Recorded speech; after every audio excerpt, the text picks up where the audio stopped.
I'd like to bring this meeting to order with a brief prayer of thanks to our Savior. Our Batman, who art in Gotham, cowled be thy mane.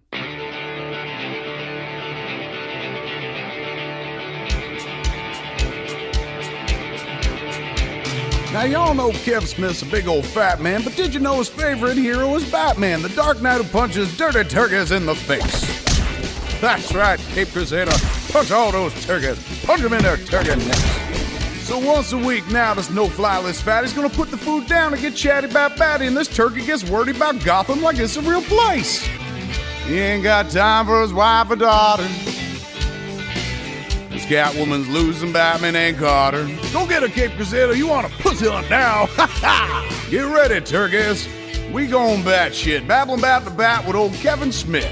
Now here's the fat man who loves Batman himself, Fat Kev Smith. Get on out here, turkey.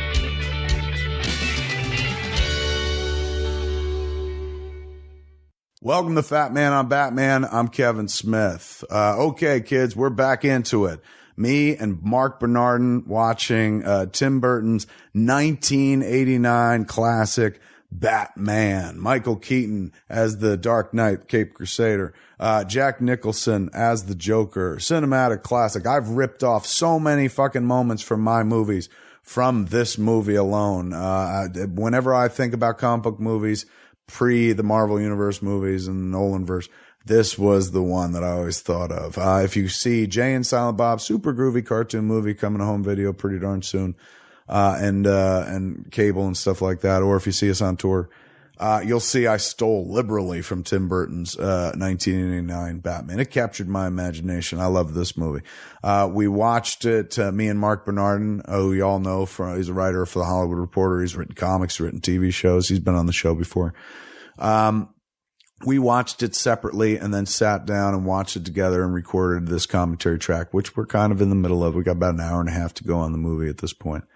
So, it's us looking back at this movie that meant so much to us. And now, you know, with age, you look back on it and I'm looking a little weathered and stuff, but still such a great watch and an important moment. I think, Mark, referred to it as, the Star Wars of superhero films. And, you know, maybe that could be very well be true. If, let's say Superman was the Star Trek of superhero movies, then definitely Batman was the Star Wars of superhero movies. It was good times, and we're in the middle of watching it. If you want to line up your copy of the movie on DVD or on iTunes or if you're Amazon, however you're watching, streaming the movie or something like that. You strung up a print if you're Quentin Tarantino watching an actual print. We're starting right now at the 39-minute mark, 40 seconds. In this scene, the Joker is sitting at his desk looking at the newspaper. Winged freak terrorizes. Wait till they get a load of me. We're at that scene. So line it up and let's dive right back into Tim Burton's 1989 classic Batman with me and Mark Bernardin. Here we go. This, of course, a very famous image of him behind the desk going, wing freak terrorizes. Wait till they get a load of me. I love this, but he goes, boop, boop, boop. Like shit like that's what made it. There it is. And then he just chuckles. Like that was a touch of madness, man. It was over the top and fun. And he just chewed the scenery. I remember when I saw Batman Begins, that's what I felt like was missing. I wasn't looking for the camp of the Adam West Batman, but I remember saying like, it's good, but it's earnest. It's so fucking earnest. It takes itself seriously. And like grim and very grim. It didn't have like the lightness of Batman. And when I think of the lightness of Batman, what I'm thinking about is the gallows humor of the Joker. And they got around to that. In the next movie, they were there. Here's a Bruce Wayne that just fucks and runs, man. I gotta go. Totally. He's the Liz Phair of superheroes. He's just like, I'm fucking done, man. Don't think about me as I'm running down your fucking leg as you leave my house. Go, Alfred, get her out of here. It's all over. And he's lying to her, man. And he says, Jesus. This is a Batman movie where people say, and look at Alfred. Watch Alfred sell him out. Watch. She's like, well, I guess I'll talk to you guys, you know, when you get back. And he's like, back, Miss Val? We're not going to be here for quite a while. He knows he works for Batman. Totally. This Alfred is the worst Alfred in the history of Alfreds. Knows he works for Batman, so he knows that this dude's, even if you don't think your boss is Batman, he knows his boss is Batman. if your boss's girlfriend, who he just fucked, comes downstairs and says, I'm not going to see you for a while, I'll see you when you get back. Assume your boss just lied his fucking ass off. Of course, ma'am. Bingo. And you walk out. You don't fucking give her more information like, we're not going anywhere. We're going to be fighting the Joker, ma'am, because my boss is Batman. But that's minor compared to the grievous sin he commits fucking later on at the end of the movie, which we'll get to. But anyway, Batman fucks and runs, man. And then he doesn't interact with her again for a while. Until he shows up at her apartment. And then that's strange. Yeah, crazy time. This is a cool scene as well. This is the scene where the Jokers meet with all the bosses, and it's the first time where they show him putting the face makeup on. It was confusing the first time I saw it, where I was like, oh, so wait, he doesn't have white makeup, but then later on they make it clear it's underneath. So it's a good makeup job. It's makeup on top of fucking makeup. It's made to look like it's covering some form of makeup. But, they introduced the Joker Joy buzzer here. And I remember Tim Burton being interviewed on some TV special back then, and he was just like, this was something that meant a lot to him. He was like, if you've got the Joker, you just want him having this conversation with a burnt husk or something like that. So you're right, dude. You could tell that, like, what he gravitated to about the material. He's talked about, like, Batman's a loner and an outsider, and I'm a loner and an outsider. But it's the Joker that he was attracted to. And Nolan almost apes this scene beat for beat in Dark Knight when Joker first goes to meet the gangs led by Spawn, basically. That's right. and he buries the pencil in the dude's head. Like, it's the same scene, basically, where he sits down with a gathered, assorted criminal mastermind. I'm in charge now. Yes. Or I can help, as he did in the Dark Does a magic trick. Yeah. Want to make this pencil this year. Bam. And then says, it's all mine now. Yeah. It's the same scene. Dude, they do that again later on when Joker's in the middle of the street and Batman's flying the bat wing at him. And he's like, come on, you gruesome son of a bitch. Looks just like the Bat Pod racing at the Joker, who's like, hit me. Same fucking image. So call it an homage or call it a trope. That's cool. They also tend to do scenes where there's like a big party and a lot of money being spent. And when I worked, this is a weird little tidbit of information. When I worked on the Superman script, I had a scene like that. It opened at some benefit, black tie benefit. And then the Legion of Doom attacked. And one of the first notes I got back was like, don't do this benefit scene. These benefit scenes are always so expensive. And I'm thinking, like, in a movie where the dude flies, you're worried about the tuxedo cost? Right. There it is, man. You are my number one guy. If I'm Jack Palance, I'm like, fuck you. Where's my taste? Where's my action figure? I want to get a piece of your performance. Like, you're getting a piece of fucking all the Joker. Oh, but there's some fucking insanity right there where he's like, yum, yum, yum, yum, yum, yum. And then he goes and has this conversation with the burnt up dude. When I think of Batman, I think of shit like this, and then I think of the ending. Last like 15 minutes of Batman are pretty damn strong. They're not bad. But I mean, a lot of like un-Batman moments. I mean, look, that's why people, I think, liked the Nolan Batman so much, because it was closer to the books. But this was closer to the books for us. But now when I watch it, I'm like, this is so fucking far removed from the book. Even when I was a kid and I saw it in the theater, I was like, Batman like pulls missiles out and a fucking gun, a machine gun on the Joker. No, he never says rubber bullets. Honest. Even when he attacks Axis Chemical later on, he blows up a fucking building with people in it and shit. And he's not even in the car. He's remote controlling it. Yeah, just because he's not our Batman, but he was close enough. And also the revolutionary thing we didn't talk about, they put him in the fucking suit that made anybody look like Batman. Right. Like, that was the thing when he got hired. People were like, Mr. Mom as Batman. How the fuck is he going to pull those off? Not only did he pull off the performance, but how Michael Keaton's in very good shape, as you saw him hanging upside down. But they made him even better by giving him a goddamn suit that had ribs cut into it, cut pecs and shit like that. So suddenly I could put on the Batman suit. Pretty much. Just come on, shoehorn me in there, motherfucker. And you'd see I had ribs and shit. You'd be like, you got a six pack. I'd hide my everything else with the cape, of course. I love the cars. Like, it's this perfect, like you said, like it's all timeless. But these cars look like beaters. Like, why is Bruce Wayne driving like a 1978 Pacer? It is kind of, look at this shitty car. Of all the cars he could choose, man, he's just, I know why. Is it the Disguise car? Yeah, because he's going to Crime Alley. Oh, he's driving himself too. I never noticed that. Yeah, he's going downtown. He's going to Crime Alley to drop some roses. So maybe he wouldn't want to bring the Bentley. Well, there is no Bentley then. The And Rolls. she's driving like a shitty Chevy Citation. Like what? They're all rentals. They all. It's like Batman presented by Hertz. Drive the car that Batman drives. Like the Batmobile? Like, no, the one he drives to go see his parents' grave. Like, his shitbox, the one he takes out. Drive Vicky Vale's car. I don't want it. He once again, this is a Batman, world's greatest detective, never thinks to look over his fucking shoulder to see if he's being followed. As he goes to hotel. He's like, this is where my parents died. Fucking the shit out of each other. Oh God. This is where I was conceived. Never mind where they died. My parents, they met at this hotel. Their love was a crime. Crime alley. And look, if you lose I lost my dad. I'm still sad about it and shit. And I imagine if you're a little boy and you lose your parents, well, it could turn you into Batman.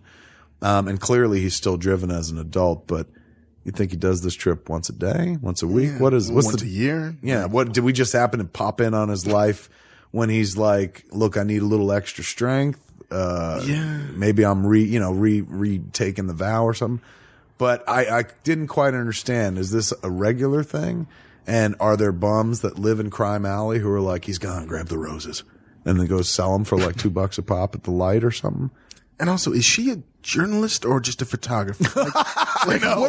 I can't figure it out. Where does she get off being like, clues? Yeah, I know clues. And she spends a lot of time in the newsroom. She talks about writing stories and stuff, but it's like, I thought you took fucking pictures. Yeah. She's like, I do a lot of things. I'm smart, damn it. I fucking knit. One time I had my own fucking yard business, landscaping, before the photography thing.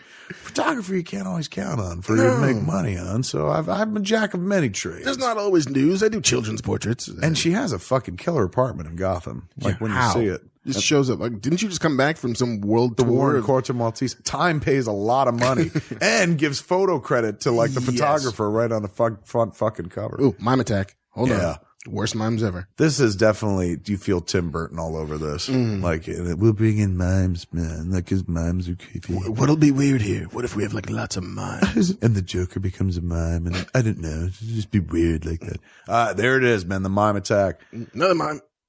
And I've tried doing that move for a while to skate. I can't get that quite right. But once again, nighttime Gotham in that opening scene, remember how it looked real? Yeah. Like, looked believable. This is daytime Gotham. And mind you, maybe a press gathering on the steps of the courthouse doesn't mean the whole world's going to stop. But look at this crowd. There's just maybe no passing foot traffic. Maybe it's just that everybody comes to listen. But watch this crowd when they go wide. Monarch Theater. It just looks, they can't fucking get away from it. It just looks strange. There's nobody on the street over here. No cars moving, nobody walking, everyone just kind of standing still like extras on a set. But this is a Gretzky moment right here. It's your Uncle Bingo. Time to pay the check. And then bam, right into his jugular. And the pen is truly mightier than the sword. Now, Bruce Wayne let that happen. Yeah, just watching. And what happens next, Bruce Wayne wouldn't allow either, except he was a year one Bruce Wayne movie version of Batman. Like, look, he's like, I'm going to stop this because I don't like guns, but he's not very good at this. Watch. Yeah. Just standing. Chang. Yeah, he was waiting for that shot too. You could see. This is the first moment that they're like, trust me, you're going to have a scene with Jack Nicholson, I swear. And then you won't be wearing the mask. And this is it. He just waves at him. And that's when Michael Keaton goes, I'm going to do that let's get nuts scene that I've been talking about adding. Because if that's the only FaceTime I share with Nicholson in this fucking ridiculous picture, I'm going to fucking do the let's get nuts. They're like, he's talking about doing that let's get nuts scene. He's got his hip pocket. I know he's going to whip it out today. We might have to do it. There he is, the mayor, fake Ed Koch.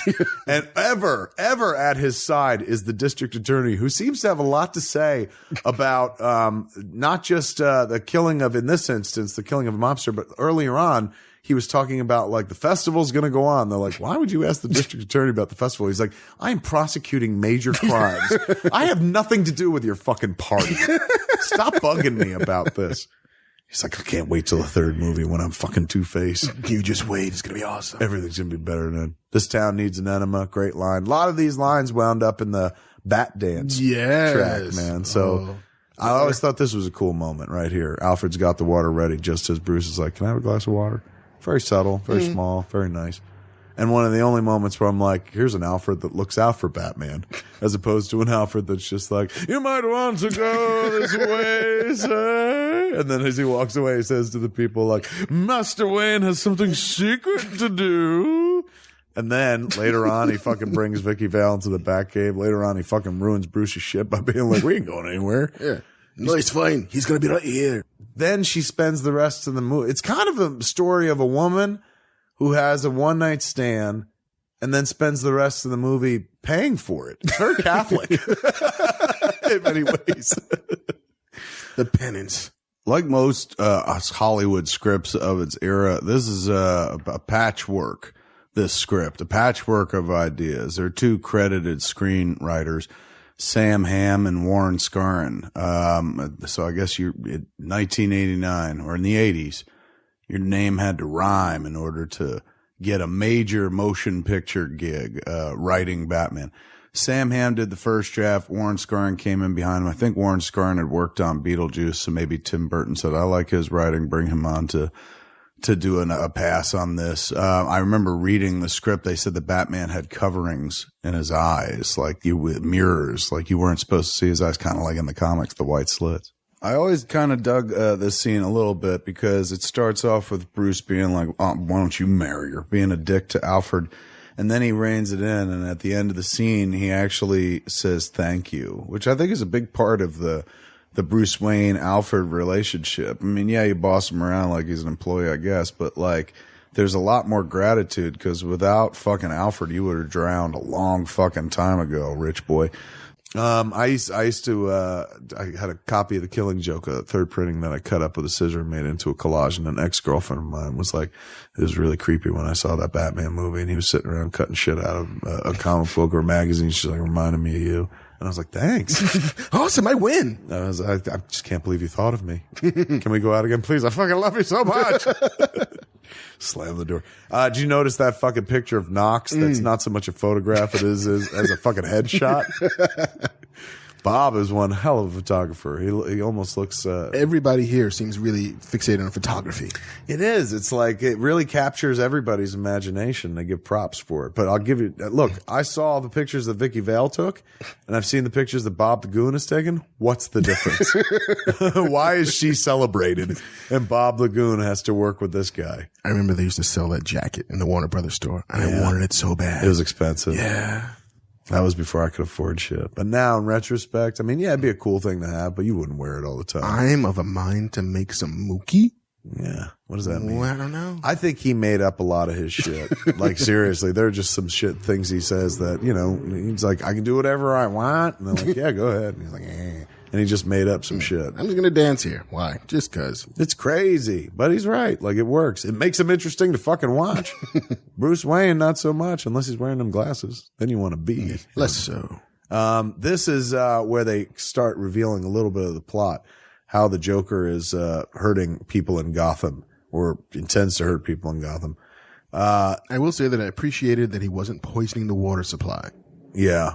Why? Which, well, because that's so, like, that's what Cesar Romero's Joker would have done. Here's what we do. We're going to poison the reservoirs. Everybody drinks the stuff. At least it was, we're poisoning your food. That made it kind of scarier. Mm-hmm. Until Batman Returns, when Ra's al Ghul poisons the water supply. Then they come back to it, yeah. Pretty much. Like, he's gonna liquefy your water supply. This is actually, I think they do this because then it gives Batman an opportunity to be a detective rather than just be the guy that shows up after shit has happened, and exacerbates poor situations. It gives him a chance to like look into what is creating these deaths, because people have now, there are reports on the news about people dying of like a Smilex gas or a Joker venom kind of thing. And as we see this anchor chick right here, she starts Mayor Borg succumbing to, is that who that is? The Mayor Borg just announced, like, really? Mayor Borg? Wow. Voted for Mayor Borg. She, what you find out is that the Joker's adding elements to a bunch of shit. And when used in combination. Right. And you never knew which one. So yes. It was like if you used your makeup with your deodorant, with your hair product, it or could kill you. Your mayonnaise and your toothpaste and your whatever. It's a cool idea, man. It's not bad. But buried in the background because it loses to this commercial. When you think about with the movie, you think about like, oh yeah, there's that weird commercial where he's like, new and improved junkyard products, Smilex. Like, God, this dude must have just been this must have been like one of the greatest acting jobs he ever had. Must have had the time of his life because he's like, I can literally do whatever I want. They've given me like $10 million. Yeah. And look at this. This is kind of like the video that Nolan did too, to some degree. He's like, he's got somebody captive, and it is reminiscent, man. There are some. I mean, and it's, not that it's a trope per se, but it's a perfectly valid story element. I wonder if he ever gets together with Mayor Borg and goes like, you and I are the only two people on the planet who ever wore that face application. Like, they have her in full Joker rictus grin in that one shot. But nobody else, they don't ever do that to anybody else. You see people dying later on or being hit by Smilex gas and they're just grinning wide, but they're not wearing the application. Love that Joker. So creepy. It was very Joker-esque though. That's what I kind of dug about this, man. How creepy they would go with them was, closer to, I mean, think about it. We're seeing this movie after The Killing Joke. Came out. So, of course, we're like, ooh, man, Joker, mad Joker. Okay, so Alfred has access to police files. Apparently. The information requested, sir. Look, confidential police documents. Which apparently Batman, you think of Batman as breaking into police headquarters, getting that information himself, but Batman's too busy watching television, so he sends this creepy old man who gave himself away right away. He's like, I'm not looking for the records office, everybody. Like, man, this dude's big. This has a line, the Alfred Let's Go Shopping line was in the trailer too, where he's like, Alfred, let's go shopping. And the idea was, in the trailer, he goes, Alfred, let's go shopping. And then they cut to a shot of the Batmobile and you're like, holy shit. Yeah. But in the movie, he's like, let's go shopping. And they literally go buy a bunch of products. Right. And so now Bruce Wayne and Alfred look fine. They're not wearing makeup. Yeah. These motherfuckers look like on television. Yeah, they're just like, please, daddy, just don't get it in my eye. I just need money for crack. They do look fucking terrible. I want to see the mini movie where Alfred and Bruce go shopping, where they're in Food Town or something like that. You just like grab some mouthwash, grab that, and people are just like, holy shit, are you billionaire Bruce Wayne? Why are you buying all this shit? Yeah, I got a shop on sale. Why are you doing that voice? He doesn't really do like a voice. He just lowers his voice. He'll take it down here. Yeah, I'm Batman. But he doesn't go, where's the treasure? Where is it? You never give it to an ordinary citizen. Where is it? How Tom Hardy wasn't giggling through that fucking fight. He is wide-eyed. You can't see he's got a mask on, so maybe he's wide-eyed because he's like, you're stuck with that fucking voice. Mine's much cooler. Whoops. This is a pretty weird notion, too, and kind of sinister. The idea that he disfigures his girlfriend, who wasn't even his girlfriend. It was his boss's girlfriend. He inherits her, takes her over when he kills Grissom. Well, no, but he was having sex with her, and that's why Grissom wants him dead. Right. So he kept her around, but then he disfigures her. Yeah. Like, why the falling in the chemicals turned him into some crazy sadistic freak. But he was always crazy and sadistic, as we see when he kills Bruce's parents. He's about to shoot Bruce, and the other guy's like, let's get out of here. And then he goes, see you around, kid. Yeah, but like... The idea was he was always a crazy fuck up. Yeah, but he wasn't like disfiguring people. Just cuz. That's true. Well, we know why, because he makes art, as he tells us in this scene coming. Great line. He's like, I make art until somebody dies. So that becomes his new mandate. But it was a weird notion, a cool notion too, because you're like, ooh, that's sadistic, man. It's not just a dude running around going like, I'm poisoning the fucking products. He's like taking acid to his girlfriend's face or some shit, and then making her wear that creepy like Zen mask. But this, of course, is a sequence that most people remember, think of, because it was in every trailer. Whenever they talk about this Batman, they show the clip and they show Joker going, where does he get those wonderful toys? This is that very sequence. And once again, it's a sequence where you're like, holy shit, Batman just faced the Joker and he used a fucking grappling gun and there's the Batmobile. This is where we get to see the Batmobile for the first time. I mean, what are we? We're an hour into the movie, almost halfway into the movie. And we're finally going to see the fucking Batmobile. And it's not used to fight crime. It's used to escape crime. Yes, to run away. There's a lot of running away in this movie. Now, again, it's his year one, and maybe he's like, I can't fight all these fucking people. Like, let me just get her safe, and then I'll come back and whoop ass. But it's crazy the amount of running that Batman does in this movie. With running and breaking things while on the run. And are we now going to get our first big hit of Prince? Yeah, this is where we had a little bit at the ball. The gala. At the gala at the Wayne Manor, but this is the first big taste with Party Lawrence. And he was like, by the time they get to this scene, Prince was like, oh, finally. Like, I was wondering where all my songs were. They just used his needle drop in that one fucking scene in the beginning.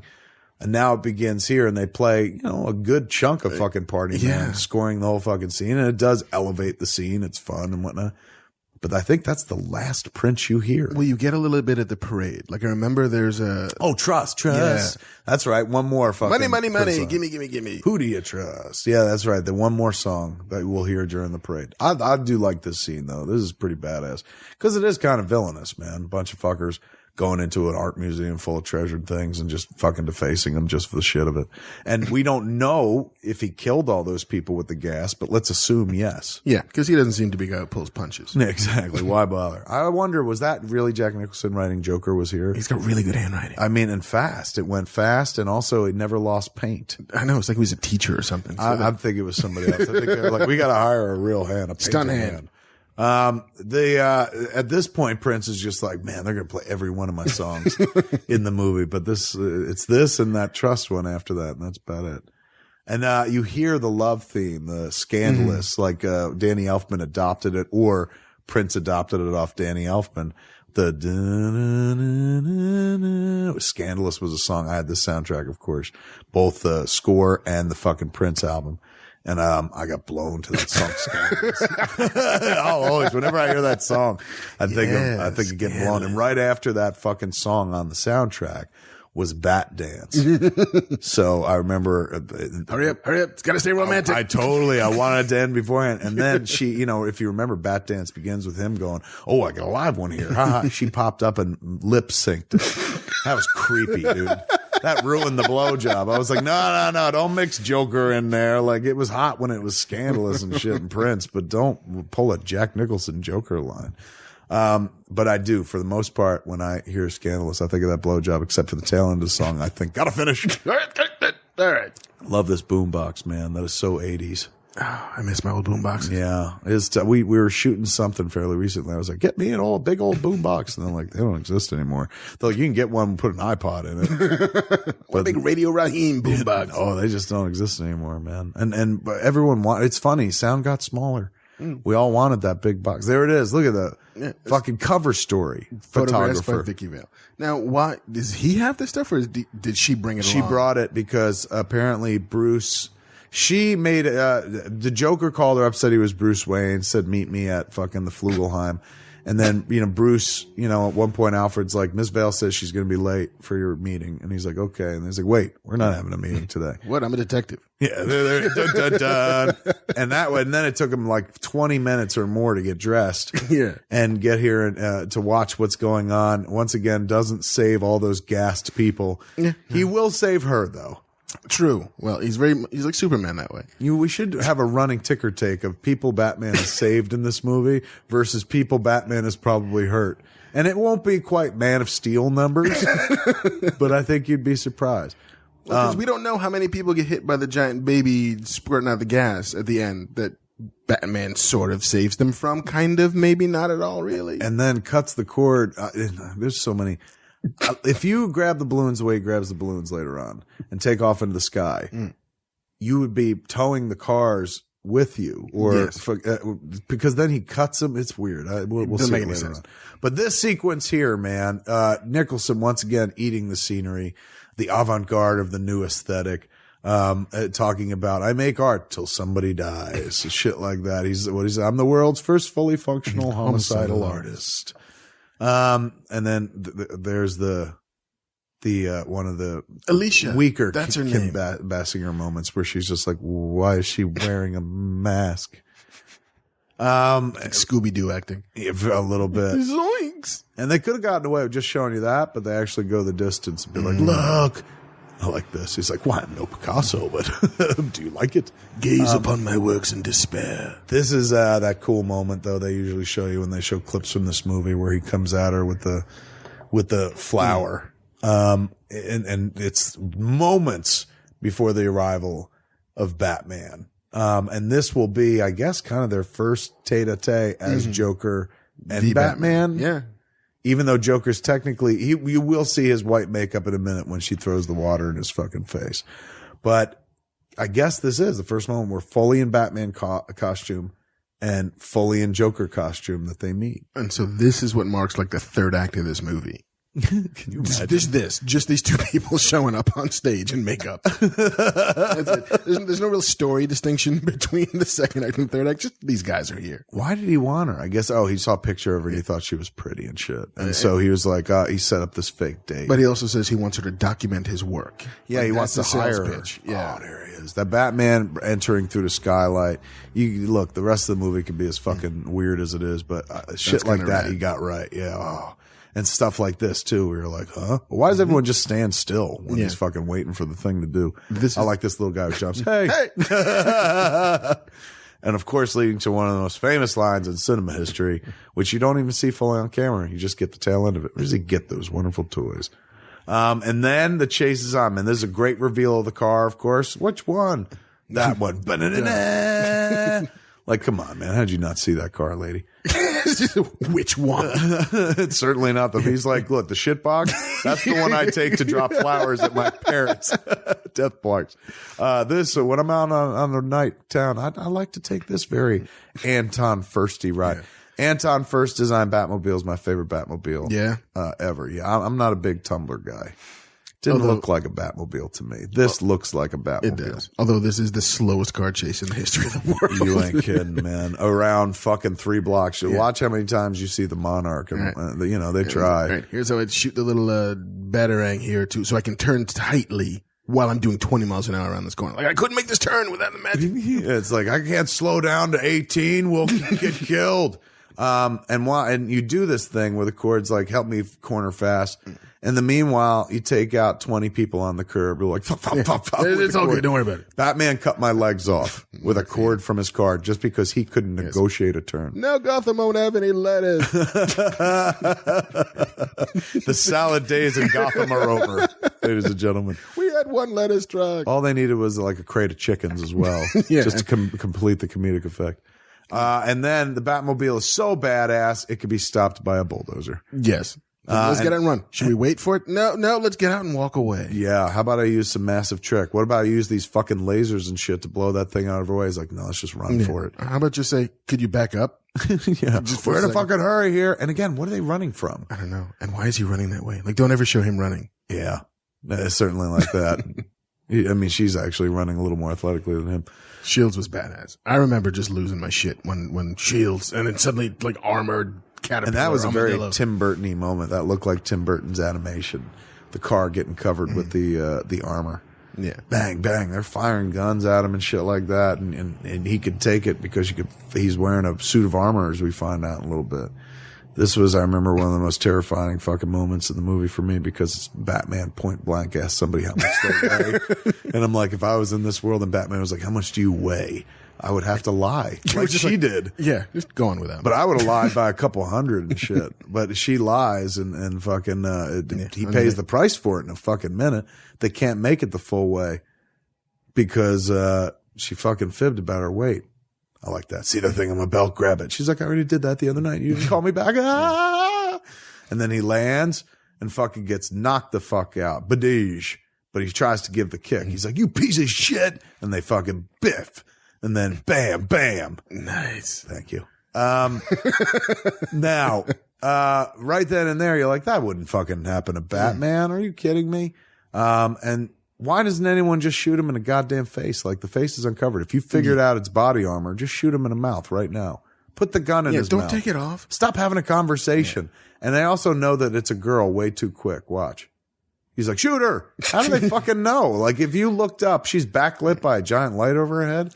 Yeah. This is Here it is. Look at this shot right here. It's coming up. This is the best fight scene moment. Yeah. That's cool, but that's not it.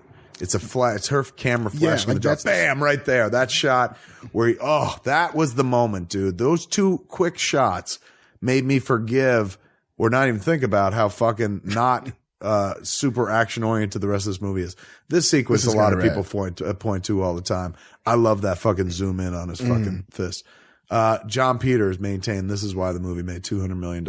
I told him, I was like, I love that sword sequence, man. He's like, you know why the movie made that much money? He's like, because that guy was real. I was like, what do you mean? He's like, he's an actual swordsman. I made sure we had the best. And I was like, yeah, it's not Jack Nicholson's performance. Boof! It's the Raiders of the Lost Ark moment. Kicks him in the fucking face instead of shooting the guy. That is the best action moment in this entire movie. Yeah, a little bit, yeah. That sequence right there. And then there's a fight later on, but more like one-sided. Right. He gets his ass beat. But that's him looking the most Batman in action. Yes. When you were a comic book fan, going to see this movie in 89, you were like, holy shit, he did it. Right. He fucking fought like Batman fights and shit like that. And yet it's all pointless because he could have just stayed in the car and been like, shields, and then wait, shields open, let's go. And as they all sat there trying to pound and get into it, he's just like, don't worry. Yeah, the bulldozer's gonna move. It's all good. He busts her ass right here. He's like, you weigh a little more, 108. That's the thing I would expect him to say to me. I'd be like, you're damn right I do. 108. I was born 108. Look at him. He's just like, bad cut. He puts his arm down, but his hand's still up there in this shot. But a cool moment where he commands his car. And this is the one time it feels like this car is actually going fast. In this sequence, in the back roads. I always try to figure out if this is a stage or if this is in the real world. Because look at how perfect and Tim Burton-y these trees are. Yeah. The shape of the leaves on the road. I can't figure out whether this is a stage shot or somewhere in the real woods. Later on, you'll see some shots that are definitely in the real world. They're coming up. But those first few, I'm not quite sure. This is where it is a pimp move, man. He turns on the light so she can't fucking look at him and shit later on. He's like, quit looking at me. Don't look at me when I'm doing this. And she's like, doing what? He's like, I'm Batman, not in the fucking face. Don't look at me. What I do is wrong. He's going to turn the light on. But look, that was definitely not on a stage. That car's hustling and you buy it. And moving fast. Although they sped up the film a little bit. You could see by the leaves. But those are the moments they put him in the trailer and people are like, the Batmobile's amazing. To make up for the last scene we just saw. Stop. Here he comes, man. He's going to be like, I'm going to turn the light on so you can't see jack shit. Feast. I'm going to turn the light on and he's like, look what I got in my hand. Look at it. Touch it. Ah! And right into the fucking Batcave. He's like, I love to do that to people as we go to the Batcave for the first time. Batman's a dick. Somebody says dick in this movie. Robert Wall. And when he first walks into the newsroom, they're like, hey, how's your Batman? He goes, ha ha, you dick. He says dick in a PG-rated Batman movie. I thought that was pretty astounding. Our first, is this our first look at the Batcave in the movie? Not quite, because we saw him like perving out in his own party before. Remember, that's right, sitting in the section. But this is our first wide of the Batcave. Because we've never seen the Batmobile until now. And so you see the Batmobile pull up onto the round platform, and then he turns on the house lights and shit. So now he brings her back here, ostensibly. Oh my God, he almost let her fucking fall off the thing, He's a dick, man. This Batman's a dick. But so he brings her back here so that he can... She should have figured out it was Bruce Wayne, because she's like, there's only one other guy who's been dick enough to me like you in recent memory, and it's fucking Bruce Wayne. Yeah. Who, like, lives out here. I was at your house. Like, who the fuck else lives in the middle of the woods? Equidistant from the heart of Gotham. Yeah, it's like if we made a left up there, we'd have gone to the front of the house, right? I know Batman. He's my neighbor. Can't tell you anything about him. She's like, you are Batman. It's like, I mean, I know Bruce Wayne. Fuck. Now I gotta kill you. Step back to the platform again. I'm gonna turn the lights off. You and your questions. You're some kind of journalist, aren't you? Yeah, a photojournalist, I see. Here you go. Batman being the Dark Knight detective. He's broken it down. This is the Batman you know from the comics. In 1989, you're watching this movie, you're like, right on. Fucking, he deduced shit. I solved the thing. Yeah, he fucking put a little fucking brain matter into it. He's the world's greatest detective. I am the solver. It's almost like he's not present. Like, see how he lit it in such a way that Michael Keaton didn't even have to be there. No, not at all. They could have just had somebody fucking moving. She's looking, puppet. She's like, are you a person in there? Once again, Batman, the shortest guy in the room. Yeah. Shorter than the Joker, shorter than his girlfriend. That's why he's so uptight and upset. He's not bigger than life at all. I want justice for the little people. This is some of that dialogue that Yeah. Well, when people talk about comic book movies and dialogue, this is kind of what they talk about. But so we've established that Alfred can get into and out of police headquarters with documents. Yes. Like, he's got an in. Yeah. So why the fuck does he need to bring Vicky Vale back to his cave to give her shit to bring to the police when Alfred could have done that? True.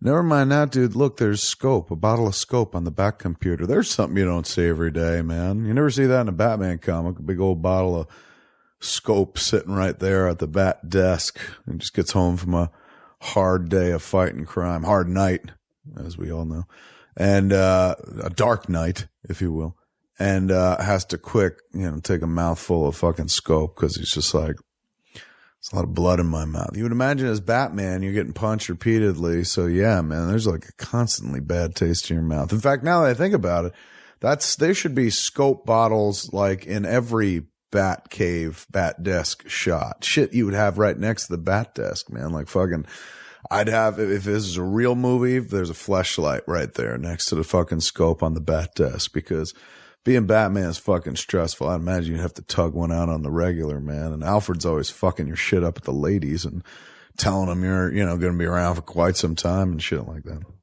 In any event, man, check that out, man. Batman referenced in the newspaper. Once again, we go from the thrill of seeing Batman in the Batcave to the least interesting characters in the flick, Vicky Vale and Alexander Knox.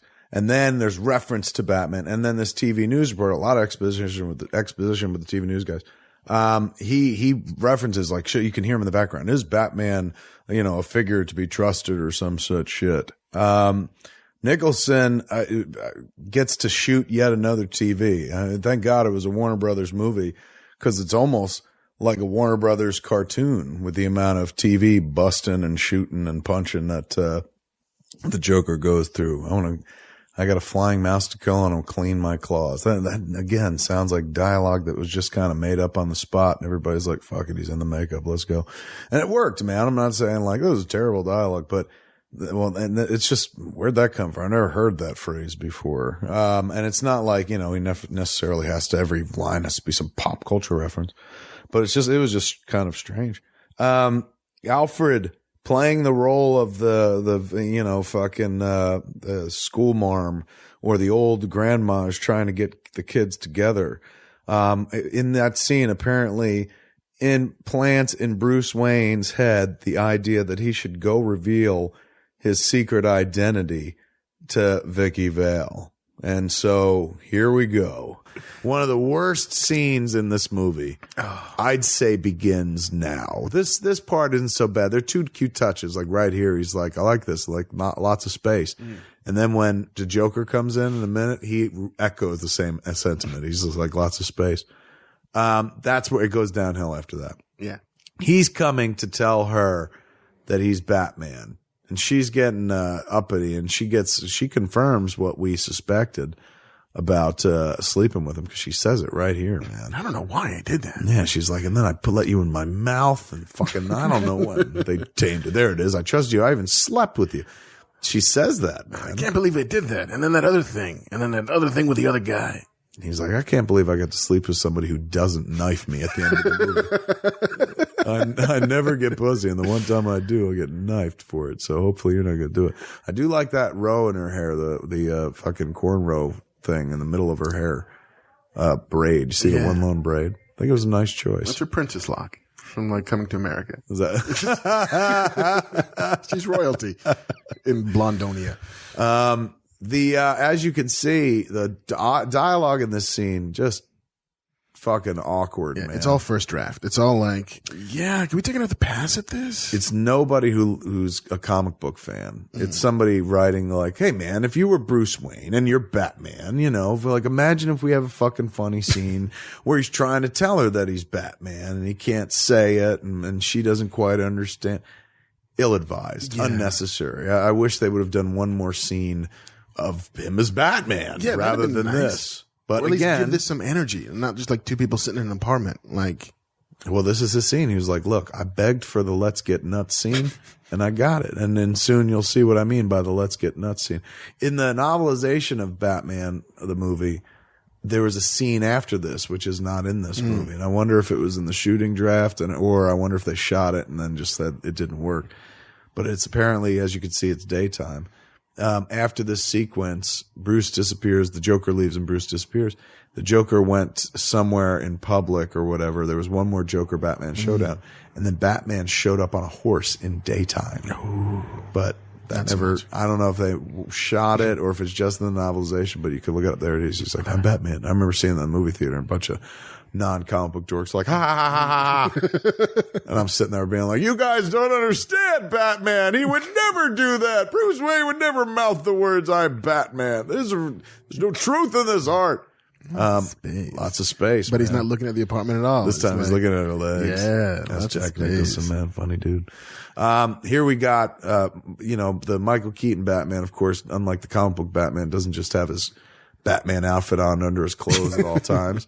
So he's fucked without his suit. And that's what I remember too about that scene that was in the book. Like he called Alfred. He's like, Alfred, bring me my suit or something. And if I remember correctly, he got dressed in a Volkswagen or some shit. Maybe I'm remembering that fucking Mallrats or something. But the Joker indicates, of course, that he got rid of he made art until somebody died. Alicia was killed. He totally wins. Omelets and eggs. And he breaks something on her mantelpiece. So maybe this scene is meant to show the similarity of hero and villain, because he shatters something on the mantelpiece. And then Bruce Wayne shows up and says, let's get nuts. And he shatters something on the fucking mantelpiece as well. And she's just eating popcorn. Yeah. But so his Bruce Wayne's plan here is to get the Joker to shoot him. Yes. Right? Is it? It seems because he put the metal plate. He put the metal plate in there. He antagonizes the Joker. Like, let's get nuts. Like, otherwise, why do you do that? And then why does he want the Joker to shoot him? I was going to say, like, so if you draw the Joker's fire and the Joker shoots at you and you're going to pretend to be dead. To what end? Yeah, like fucking, will that protect Vicky? No, it will leave her unprotected. Yeah, and you were just about to tell her you were Batman. So it's not like it's some weird Clark Kent Superman thing where you got to keep it hidden. You were about to come clean. Or go be Christian Bale when he goes visit Jim Gordon in hospital, put on a ski mask, leave and come back in and start pummeling ass or something like that. But like, nobody's on the verge of finding out that you're Batman. So why do you have to do this? Like, why not just go home? Jack Nicholson just seems like he's being patient in the scene. Like, look, I get it. The kid wants to fucking act with me. He doesn't want to be wearing the goofy suit when he does it. He just wants to act one scene. He's an actor. He's idolized me growing up. And I'm sure he said, please, just one scene where I don't have to wear that outfit and act with Jack. Just me and Jack and shit. Let me be natural, man. It's called the Let's Get Nuts. And you'll see why. It's on the call sheet. The Let's Get Nuts scene. Then he had his lights out. Now you want to get nuts? Come on, let's get nuts. The least Bruce Wayne thing that has ever been done in the history of anything. Yeah. Adam West's Batman was closer to the comic book Batman in every moment. Yes. Than Michael Keaton just was in this sequence. Would you like to get nuts? Let's get nuts. Why doesn't the Joker shoot him in the fucking face? Nobody shoots anybody in the face. They just, come on. And one shot, I know you got a little Derringer, maybe it's only a one piece, but like, you see no blood. You're willing to shoot him. Why not, like, ask Bob for a gun and be like, let me finish the job and perforate this asshole. Yeah. And like, why do you come with the little pussy gun here? And then in like the next scene, we see the Joker. He's got some giant fucking hand cannon. And why are you abandoning her? Like, you've already shot the boyfriend. Yeah. You come to her house for something. For her. Yeah. Clearly. So why not fucking take her with you? But instead, they leave her behind. You could tell this movie was being written and rewritten as they shot. They leave her behind, and she essentially just so she could turn around and be like, hey, Bruce Wayne's not here anymore. Yeah. But like, this is a sitcom scene. But this is fun. Where nothing changed.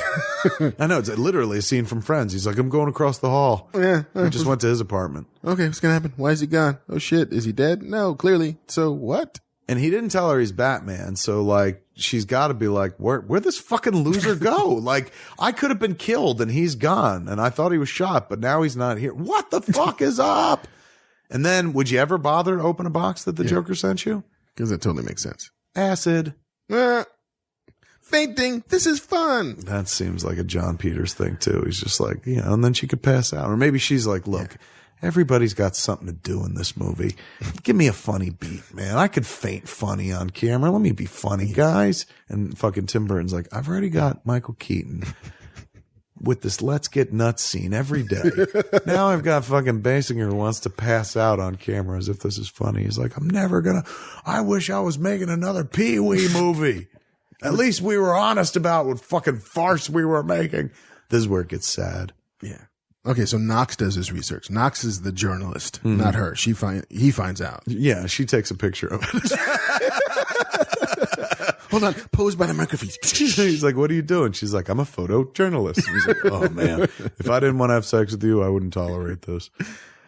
He reveals, of course, what nobody in Gotham ever knew before. Biggest kept secret is that Bruce Wayne's parents were killed in that alley. And then you don't have to be the Dark Knight detective to put two and two together and be like, hey, I think Bruce Wayne is Batman. Well, but sort of, I guess, like. Well, she goes to the manor, and presumably what happens is upstairs, because Alfred is, you'll see him, he fucking closes the door on the bat suit right here. Batman keeps it in like a little vault. Then he disappears. Mm-hmm. Then Bruce kicks back and flashes back to the night his parents were killed. Right.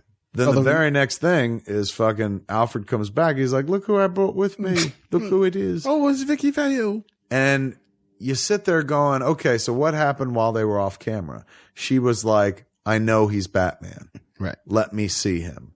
And if you're a good fucking gentleman's gentleman, you're like, I don't know what you're talking about. Or, even big, he's certainly not in any Batcave under the manor. But I guess I was wrong. It's not the very next scene. Oh, it is. This is what prompts the flashback is the Joker breaks in on this broadcast. And I remember when I saw this movie, I always felt like they put the Joker in. It looked to me, I mean, it's not, but it looked to me like the study of Old Wayne Manor from the TV show where the Shakespeare bust is. I was like, what a cool nod that is. But I just think it was like, I mean, obviously that's a chair and a fucking flat back behind him. But this thing bummed me out too, because I'm like, the laws of physics on this broadcast don't make sense. Yeah, where are they looking? Yeah, they're looking at him somehow, like he's on another camera and they can see him in a weird way. But I do like when he closes the screen over. Yeah, the movie just gets like weirdly lazy at this part. It's like, we're going to do some shit. Look, punks, gangs.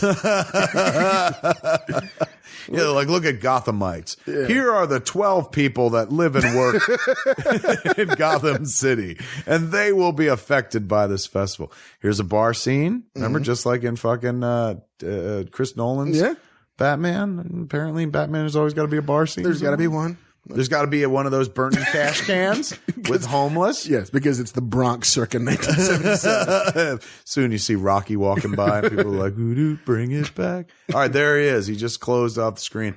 Now he's got the thing to himself. So if you were watching TV and it was split screen, that makes sense. Right. But if you were not watching like a TV that had the split screen image and you watch this guy move his hand over, What did he do? you were like, who is he, Tom Cruise in Minority Report?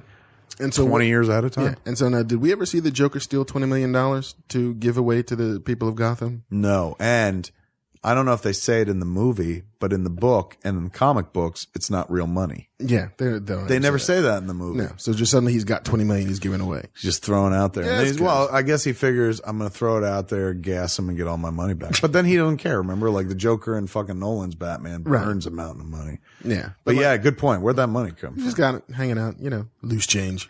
Look at him. He's hanging out in his jeans. There he is wearing them glasses. That's what made me the fucking blind fuck I am today. Because I want to be like Batman and fucking wear glasses.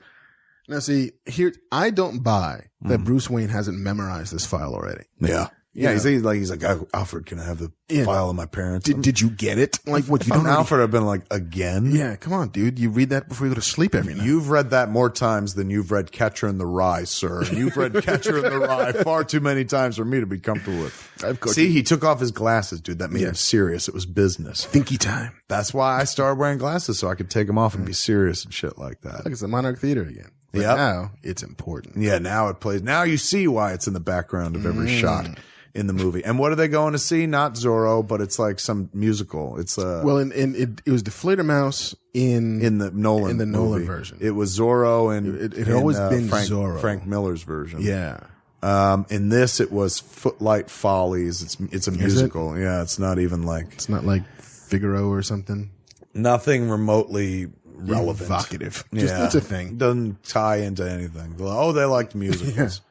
It's Guys and Dolls. And of course, there's nothing about like, this is a philanthropist, Thomas Wayne and stuff. Yeah. And this is a Gotham that's not as decrepit as the one that Batman currently trolls. But as you can see, so there's the hotel where young Bruce was conceived, as we learned earlier. But this is pretty fucking heinous, man. Like this killing, they found a guy who looks like kind of a young Nicholson, although he's taller, it looks like. Yeah, but the pearls. He's got a partner. Joe Chill does it in the comics. Jack Napier does it in this movie. The pearls, which come right out of Frank Miller's Dark Knight Returns, and the spilled popcorn as well. But he guns down the fucking parents, toot to sweet, man. You don't think fucking twice about it. The one dude goes for the pearls. The Mr. Wayne goes to stop him, and then he gets shot. And then the fucking Joker shoots her for no good reason because she's shrieking. And look, he's about to fucking shoot this kid, and he rocks him with the. Did you ever dance with the devil in the pale moonlight? So that later on, right, when he says it, which I thought was the coolest thing in the world at 18. Even I didn't buy that. But man, I remember. Thankfully, Walter Flanagan was like, "What does that even mean?" And I was like, "Yeah, good question." It's dumb as shit. Like it's got none of the. He pulled he pulled that fucking hammer back. He was going to shoot that kid right in the fucking face, but his buddy was like, "Let's go." And so you're thinking about the worst thing that ever happened to you and realizing that this fucking dude is the guy that killed your parents. And out of nowhere, the worst butler that ever buttled in the history of buttling brings your fucking girlfriend down to your fucking bat cave and shows her that you're Batman. Like, really? Oh, it is. Grounds for dismissal. It's the equivalent of you send her a selfie of your dick hanging out, and she puts it on fucking her Facebook page. You're like, no, you've just seen everything that I'm about. This is fuck. He's exposed right here. Oh God, Alfred, you fucking suck. And if you're Bruce Wayne, I'm like, you have the argument to Alfred, like, dude, I told you nobody, and you brought her in here, and now this woman has to die. And her death is on your hands, you old butler fuck. Yes, you made me kill her, Alfred. You made me kill her. I didn't want to do this. And he's choking her. She's like, Bruce, no. He's like, fucking that butler asshole did this to us. If I'm her in that moment, I'm like, let me be the new butler. I'll be better and I'll keep shit quiet. And then you go strangle Alfred. Yes, better handies. Yeah, way better. And the blowies, not so weird afterward. And then you're done with the old creepy guy who's constantly tipping your hand. Yeah. And you've got a cool ass young Alfred S. That's the way to go, man. Shake it up a little bit. And then he's like, all right, I'll take that deal. And she hits him in the back of the head. Like, you fucking idiot. Hey, everybody, look. She takes this picture of him, Instagrams at Bruce Wayne next to his mask and shit. She does side by side. I'm sorry, we're going, the shit we're saying is stupid, but this dialogue that's actually in the movie in this scene is way worse than anything we're talking about. It's just nutty fucking bad. And that's where he says, I tried to avoid all this, but I can't. And right now he's out there and I've got to go to work. And Alfred just closed this fucking closet. Just leave it open. A minute ago. Now he got dressed in front of her. She's there still. Yeah. He didn't tell her to leave. She's like, the whole time, she's like, ew, you're putting your clothes on in front of me. He's like, don't look. Yeah. And so, like, why does she ever leave the Batcave now? Yeah. Like, you're in the fortress of fucking safety. Like, I'll be safe here. Yeah, it's fine. It's all good. You know who I am. Just hang out. Or you got to go to work. Great. I'll wait here and talk to Alfred until you get home, and then we'll continue this conversation. He'll bring me some soup. It'll be fine. And as you see, the fucking work that he's got to do is he's like, I've got to go kill what looks like at least 20 to 30 people. What's my job now? Murder. And destroy and destroy a chemical plant which will release chemicals into the air and poison Gotham probably. It's all good. And you definitely create work for the Gotham Fire Department, to say the least. I didn't warn them that I was coming up to do this. But, that's what I do because I'm a vigilante. Collateral damage. Blows it all the fuck up. And then the Batmobile heroically runs like a chicken.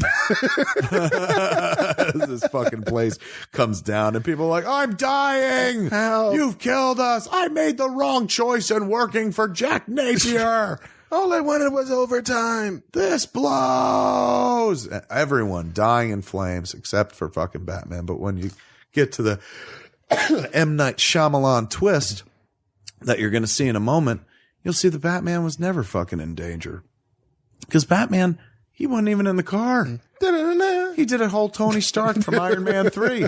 He's just controlling that shit. He's not even there, man. There's a little moment there where he turns to face the helicopter. Joker could shoot him right here, doesn't. Yeah, it's all could good. rain down bombs and chooses not to. Could gas him right there. That's a wicked helicopter, though. Badass. That's why Batman doesn't do anything. He's so dumbfounded by. He's like, I got a lot of cool toys, but that's a badass looking helicopter. I should rethink purple in this outfit. If you look in that shot though, when he turns and the helicopter light hits him, his utility belt drops. It falls about 3 inches in a very unheroic kind of like, he's too skinny kind of way. Like he needs to eat. He's not eating enough. Here it is. Prince is back. Yeah. Trust. Who do ya? I believe all these songs came after the movie was done. Yeah. So Jack Nicholson is not dancing to Trust. I think if I remember my Bat history correctly, I do like his dance though. Again, just very simple, like no legs aren't moving whatsoever. It's all arms. It's a fat man dance. He's not sweating at all. But I think that the music, if I remember the story correctly, came later on. But you can also tell that Prince never saw the movie. Yeah. Because none of these songs have anything to do with what's happening in the movie. Yeah, good point, man. Like, He said he identified with the Batman character very much, but remember he did, what was it called? He wore the half Batman, half Joker thing, and he gave a name to I don't remember character. what that was. I want to say like Gemini. Oh, nice. That's what it was Good called. pull. In the video, the Bat Dance video. This is a cool sequence, though. I do like fucking the Joker throwing money to people and shit, and he's got the balloons, and he's going to gas them. Everyone's having a good time. There's the Monarch Theater. Can't get away from it and shit. Gotham is like 2 blocks long. He's got fun Tim Burton-esque balloons. You can tell those are Tim Burton designs. Don't put up a fight. That's all Sex. It's not that type of party. Oh, girl, we're getting high. Wow. I mean, it has nothing to do with Batman. No, Like, not even close. Warner Brothers, people at Warner Brothers, like, yeah, Prince, do you think maybe you could throw Batman in the title? You know? Yeah. Can I play that fucking song? They're like, here, you want a Batman song? I'm going to give you the most Batman fucking song. I'm going to call it Bat Dance, you jerks. I love Bat Dance. I'm an unapologetic fan of Bat Dance. There's no crime in loving that song. It's terrible, but it's awesome. It doesn't make any damn sense. No. But fuck it, it's Prince. It's just Prince celebrating Batman. And again, 1989, wasn't a lot of people doing that. So you were like, fucking, hey, Prince is cool, right? And he likes Batman, so I can like Batman. There she is, photojournalist, hard at work. People dancing. Yeah. Oh, yeah. That's what you want to shoot. There's a homicidal fucking maniac standing there. There's all this gas coming out of the balloons, and you're Not taking the a Joker. picture. Don't shoot the Joker. Shoot the help. She's like, I'm sure somebody else is shooting the Joker, but this is the introduction, of course, of the Batwing. This was the greatest thing I'd ever seen. Yeah, you can't fight the Bat. And still, the Bat, oh, I love this. Oh, look at that close up. Gorgeous shot. Money, money, money. Hubba, hubba, hubba. Who do you trust? If you look at the Bat in the current Chris Nolan movies, looks more like a black lobster that flies, which I guess we should owe a debt of thanks to the B-52s. Yeah. Black lobster. That's what it looks like to me. This looks like, A bat. yeah. Yeah. And it flies like you would want it to fly. It's a little baby fighter jet. It is. It's so much so that it could fit in the streets between buildings and whatnot. And of course, there's the iconic shot of it going up in front of the moon Like and the ET creating, shot. yeah, like the ET shot, making the bat signal. So I don't know why they didn't, if you're going to make them fly again, which they did in The Dark Knight Rises, there's nothing wrong with making that ship look like a little bat. good. Yeah, it should have kept it like this. This was a very cool thing that unfortunately they left behind. I love the Batwing. It plays for about 5 minutes total. Yeah. Of course, you forgot to armor the bat. Oh my God, you could take it down with a fucking pea shooter. Some spitballs could take it down. Stiff breeze. What happened? I often think that was Jack Nicholson literally talking to the audience when he's just like, now I relieve you of the burden of your failed and useless lives. Like just spoken like somebody who's like, I won the lottery of life. Look at this. I'm having so much fun. They paid me $10 million to pretend to be the Joker. And I've got a big piece of the back end. I'm fucking set for life. Do you know how much pussy I get? Like that dude gets incredible amounts of ladies. More There's so this than great Joker. clip from the Oscars where he's hitting on Jennifer Lawrence. Really? It's kind of amazing. Where like he's just walking by and she's doing her little red carpet. Like, I just won an Oscar. And Nicholas is like, hey, how you doing? Oh, and she goes like, ah! And she's like, It's like, I'll see you later. Like, fucking Jack Nicholson, you're 83 years old. You're macking on this teenager. I saw there was a quote somewhere where he said, like, as long as I got these sunglasses on, I'm Jack Nicholson. The moment I take them off, I'm just some old pervert. There it is, man. Gotham, under attack by the Joker and his men. They're losing control. These balloons are going up.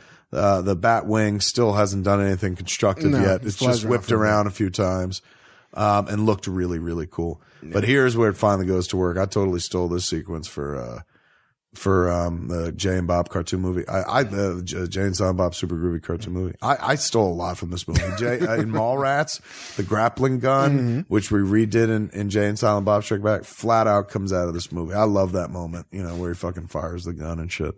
So it was very influential. It's just weird when you go back and look at it now and you're like, maybe I've outgrown it. Yeah. Or maybe I've just seen him do better.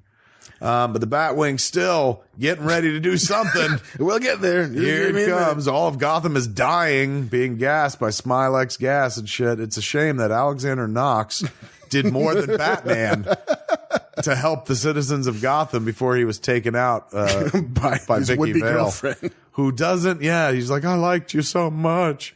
You're such a super lady. And then she abandons him in the fucking garbage, dude. Yeah. And he's got a wound. And the gas is still all over the ground. I know. Like, he doesn't have a mask. He's going to die. But fuck it all, because that Batwing shot coming down the middle of the street is just tremendous. And then there he is. He's going to work.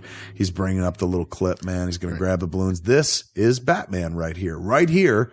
This is Batman. But it's almost closer to the Adam West Batman, because it's the bat shark repellent of vehicles. Yes, because I've got a scissor. Luckily, I knew that I would have to wrestle a bunch of giant balloons, so I had to build a cow catcher in front that would snap them off and take them off, just in case. It's like the Swiss Army knife of fucking bat weapons. And that's a cool shot, though. He stole my balloons. But still, this is Batman. I'm still looking at, but here's what I'm talking about. Watch this. See how tightly they were pulled? Mm. I guess they were being held by people, but it looked like some of them were attached to floats. It just didn't make sense, the science of it. And those balloons will come down at some point and still kill. They're not going to go into space and just keep going. Yeah, he's like, I bought you all 20 minutes. Get inside. This is for you, Army. And so in that moment, you're like, right on. Batman uses one of his bat vehicles to go in and save the citizens of Gotham. Yes. Very cool thing. Joker killing his Bob the Henchman. Just cause. It makes no sense, but you buy it with the Joker character because you're like, it's what he would do. Buyer beware. But not this Joker. Like, this Joker doesn't feel like randomly chaotic. He honestly seemed to like Bob too. Yeah. I was really disturbed by that when I saw that. I was like, why would he fucking kill that one? You could have killed any one of the other henchmen. Bob had your back. There it is right there. Oh, amazing. Great shot. Great idea. I don't know who pushed that idea, but that was the cover of the soundtrack. That was the cover of the score. Danny Elfman score. Yeah, the Elfman score, yeah. Like, oh. Okay, so the Batwing is finally coming back. I like this shot, though. Everyone running and the Joker kind of walking through the chaos. But he notices that the Batwing is coming for him and shit. And Batman starts loading up. Look, missiles. Open fire. Fucking Gatling guns and shit. This shot right here. I like that. All the chaos and then the Joker just rising into the frame. So, now the Joker's like, oh, he's coming back for me and shit. He can't hear me, but I'm going to talk to him. And so they have this moment where Batman not only uses guns, but proves to be the worst shot on the planet. You've got one guy alone in the middle of fucking the street, and he can't hit him with machine guns or missiles, even using this device where he can put it over his eyes. Master Bruce, would you like armor or targeting on your Batwing? No. Yeah. Can I have both? I'm going to use the Force. Only one. There he is. He's got him dead to rights in the fucking bullseye. Missiles, bullets, all of it missing. Nothing. All of it just going around the Joker. Now, the Joker, on the other hand, he's got himself one of these fucking silly guns that just goes on and on and on. Telescoping gun, which suddenly he uses to take down a fucking jet. Yes, with one shot. And he's not a marksman, really. This is the Superman flying real fast around the world moment of Batman, where you're just like, come on, dude. Like, what was all that for? I know. If you could just get taken down by one fucking shell from a gun, that ridiculous. Yes. Look, a model is going to crash into other models. Yeah, there's a model shot right there. Right there. Those look like Matchbox cars. Baby fire. But I'm sure they were happy with the way that like the things fluttered to the ground. They're like, that looks real. Maybe they won't look at the cars. Maybe they'll just look at the fucking fire. Batman, thank God the Joker chased everyone off the streets of Gotham because Batman would have just killed thousands. Plowed through just families. Because he didn't think enough to like, maybe I should land this thing over the water. Can I steer? No. Bus full of nuns. And for no good reason. Basically the Joker's going to collect Vicky Vale and take her to the top of the tower. And again, for no good reason, Vicky Vale left the Batcave.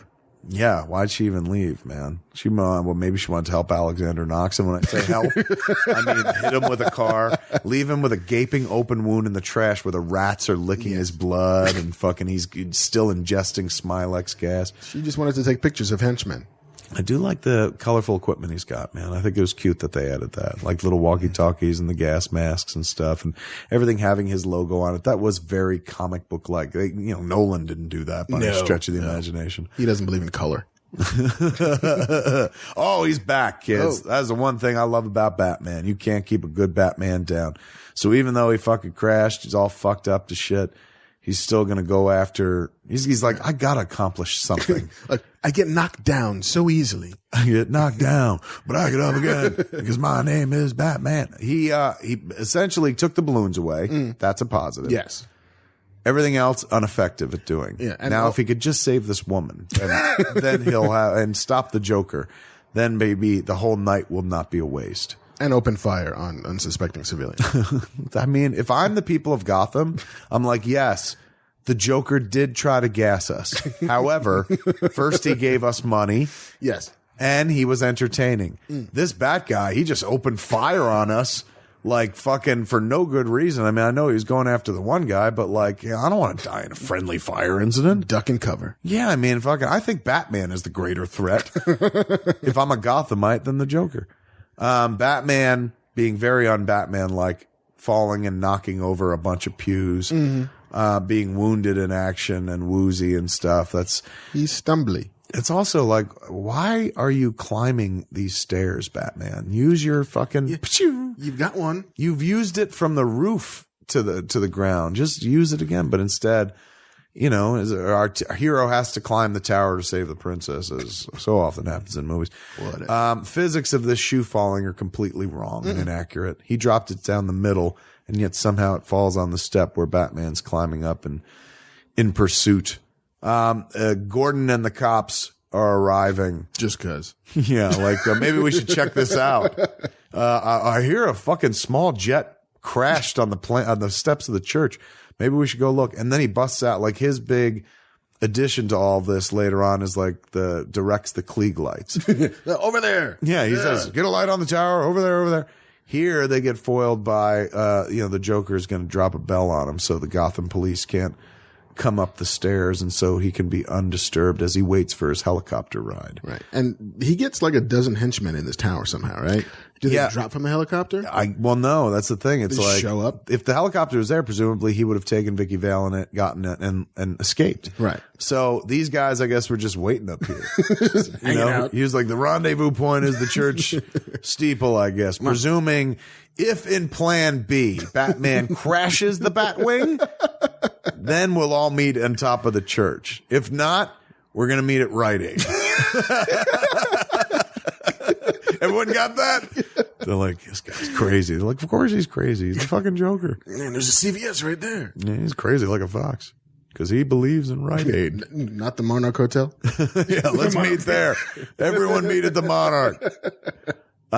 See there you got a bunch of shit blocking, and watch Commissioner Gordon tries to move this fucking bell himself. Here, come on. He does. He's like, well, anybody help? This is why they made me commissioner, because I try to move the immovable shit. Because I can't move this either. All right, let's get out of here. I'm sure they've got this. Rite Aid. No, he's like, let's go to CVS, boys. If only he'd gone to Rite Aid, they could have stopped all this from happening. There he is. He's like, put the lights up there. We can't get up there, but we might as well watch what's going on. And where's the Gotham police helicopter? Yeah. How about getting a Gotham chopper up there, man? Put some lights on this bitch. Maybe help Batman out. Or arrest Batman if you think he's a bad guy. Or, the National Guard, perhaps. Anybody else? This dude just tried a terrorist act. Yes. tried to kill thousands of people with gas. That calls for something stronger than cops who give up when they're like, this door's blocked. There's a bill. This guy, I mean, fucking Chief Gordon in this movie is like Chief Wiggum. Less Commissioner Gordon, utterly fucking Chief Wiggum. Are you sure you didn't dial 912? Take her away, boys. And then here it begins. Now Batman has to face the last few Joker soldiers. Here's the dude that kind of flips at him and shit, and he's got those boots with knives that click out. And then Batman pulls this thing out of his palm, which you've never seen before. No, and doesn't. It ejects forward. It's like a stick with a plate in it that launches forward 5 feet. If you really have this in your outfit, wouldn't your arm be straight all the time? Pretty much. You know, his battering ram. Yeah, that's what it is, essentially. It's like, I carry this just in case I need 6 inches. I don't want to get hit by a fucking knife. Then this dude goes to attack him and goes right through the floor. You can't even give that up for Batman. Like, you can't even be like, well done, Batman. He reacts surprised. Like, whoa, wow, that's a gimme. I win. A freebie. But then this is where a fucking dude comes in and just pummels fucking ass. I would submit that this guy beating up Batman would make a better Batman. He's so strong and powerful, and he's relentless and shit like that. He's mad, man. There's a dozen guys on this roof where there weren't before. Yeah, nobody was up there. Because wouldn't they have helped the Joker come through the platform? Yeah. Like, he's not like, all right, plan C. If I make it up to the tower and Batman's chasing me, when I first get up to the tower, even if Batman's not there to see it, nobody come out and greet me. Yeah, it's all good. Yeah. I've got this. I know where you are. But if Batman shows up, then pummel ass. That's when you're allowed to show yourself. He reveals his gun, the telescoping gun, is also just a little bang gun, unless we're meant to believe he swapped guns while they were dancing. He's got lots of room in his pants. The telescoping gun irritated me because I'm like, why was it already extended in his pants? See, I don't think it was telescoping. I think He it was showed literally- though. He closes it on the steps. Yeah, at one point he closes it like fucking. I call bullshit. I call bullshit too. It's like, if it's going to be telescoping, don't have it open in your pants. Batman still fighting this fucking dude, and this dude is relentless, dude. Look at him choking the fuck out of it. I like this shot though. He throws him and Batman gets right the fuck back up. Bam. That is Batman right there. I remember seeing the movie, turning to Walt Flanagan and being like, that's Batman. Yeah. There are lots of moments in this movie where you're like, that's Batman. Yeah. That's Batman. But there are a lot of moments where you're like, that ain't Batman. That's Batman. Him getting the shit kicked out of him is not Batman. Yeah, that ain't fucking very Batman. And all this dialogue about like, I've tried to avoid all this, but I can't. That ain't Batman. Because Batman's like, I want this. And this ain't Batman either. Watch. He's like, I'm going to kill this guy. Yeah, it's all clearly could have knocked him unconscious, but fuck him. No. Down he goes. Batman kills in this movie. Yeah. Just like he probably killed a few Gothamites accidentally with some of that fucking fire at the Joker. We don't know, but we know he killed this fucking dude. And we know he killed all the people in the Axis chemical plant. Yeah. We don't know, but we can assume half of them at least got killed. But he did damage to that place. He's got a higher body count than the Joker in this movie. If you think about it. Yeah. I mean, although we don't know how many people had the Smilex. We're not sure. But there's no article about like thousands fucking slaughtered. There was a great moment in the book, and I think it was in the script too, in that moment where he's like, into the air, Junior Birdman, and he's yelling at him from the helicopter, where he goes, like he says something, and then he goes, watch me, and he just takes off. But there was a line they cut out where he says, something like, follow me to the Gotham's, if you want to stop me, you have to go to the heart of Gotham City. I'm going to kill 1,000 people an hour until you do, which is a fantastic fucking line. And if he had said that, oh my God, I would have been like, that's Batman. Well, that's the Joker right there. But he didn't, they cut that line. Yeah. I wonder if they shot it and then said, this is too disturbing and cut it out. But that would have been a reason for that helicopter to stop, to taunt him into being like, I'm going to kill 1,000 people an hour until you show up or whatever. And then not so much. But instead, he just stops to be like, I'm here, and then takes off. And he could have killed Batman there. And this moment's the most fucking disturbing. Vicky Vale pretends to blow the Joker. In a PG movie, dude. This is a kid's movie. And, she's like, oh, I love purple. And she's sucking his arm. And then she slides down the front of him. With there ain't nothing else but she's going to suck his dick, but she's faking him out so Batman can punch him in the face. But talk about a fucking weird fucking assist in a superhero movie. Like, thanks, little chum. What if he's just a few seconds too late, man? She's like, all right, I'm about to do it. I'm putting it in my mouth. Hurry It's all up. white. I want it. And she's just standing in the shadows like, I want to see if she really does it. It's such a weird fucking beat of like, I'm going to blow you. And then you have the moment where Batman reveals to the Joker who the fuck he is without saying, I am Bruce Wayne, but he says, you killed my parents, without fully fucking explaining to this guy, who he is. And then he calls him on and he's like, you say I killed you, guy, you're copying me, you piece of shit. How childish can you get? I love this though. Wouldn't hit a guy with glasses, would you? Huh? Bam! That's fucking Batman. A lot of people going over railings and precipices in this movie. Happens everywhere. And then our hero does it, where the Joker's strong enough to pull Batman and Vicky Vale over the top, man. Put them both in jeopardy. He's got hidden reservoirs of muscle. Yeah, I'll go. I would have forgiven a lot more if they would have let him say, I'm going to kill 1,000 people an hour until you do. Yeah, because he's a real bad guy. Yeah. And right now, I mean, he's definitely pretty much a psychotic bad guy in this, but that would have been just so fucking cool. And look, he tries to kill Vicky Vale, man. Batman, of course, scoops her up and fucking saves the day. But this was the movie where Jack Nicholson lived for he's still alive. Yeah. Well, you could have made a bunch of fucking Batman Joker movies, and they killed this Joker, and then the other Joker, they let him live, and then sadly, the real guy died. So it is a kind of ironic reversal here. Never understood why they would let him kill the Joker. That was a very un-Batman moment. Well, it's all un-Batman. It's true. The more you look at it. I mean, they even took away his parents' killer. It's no longer Joe Chill. It's Jack Napier. This Batman is so off-model. Yeah. And it's just like, it's kind of this, and especially in light of Man of Steel. I remember lots of conversations that this Superman is not my Superman. Yeah.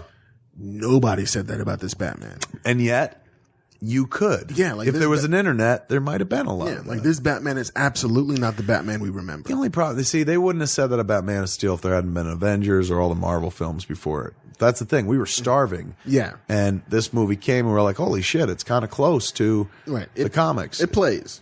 It's dark in its sensibility, which like the comics are. So, we were happy to get it. But imagine if we'd seen this after like some really good fucking Marvel movies. You'd be like, oh, that's not Batman. He's not acting in a Batman way. You're not doing anything that I recognize as heroic. And right here is the least heroic thing. He fucking like essentially kills the Joker. I mean, I wonder, you could argue that he wasn't trying to kill the Joker. He was trying to stop him. Like the Joker should have let go of the helicopter ladder before the gargoyle breaks off, because now he's got, 500 pounds of stone weighing him down. And, if I'm the Joker, I'm waving to the helicopter to pull me over to the rooftop where I can fall with the statue. But maybe these guys don't like him either. Yeah, they're like, what? He's the terrible boss. Remember he shot Bob? Does anybody want to work for this asshole anymore? They're like, no, just we don't. like Bob. Bob was the guy who always got us donuts. Bob was a hell of a bowler. And he picked up bagels every Friday. Joker's an asshole. Let him go. And there he dies, man. Plummets to the ground, and nobody survives that, not even in a comic book movie.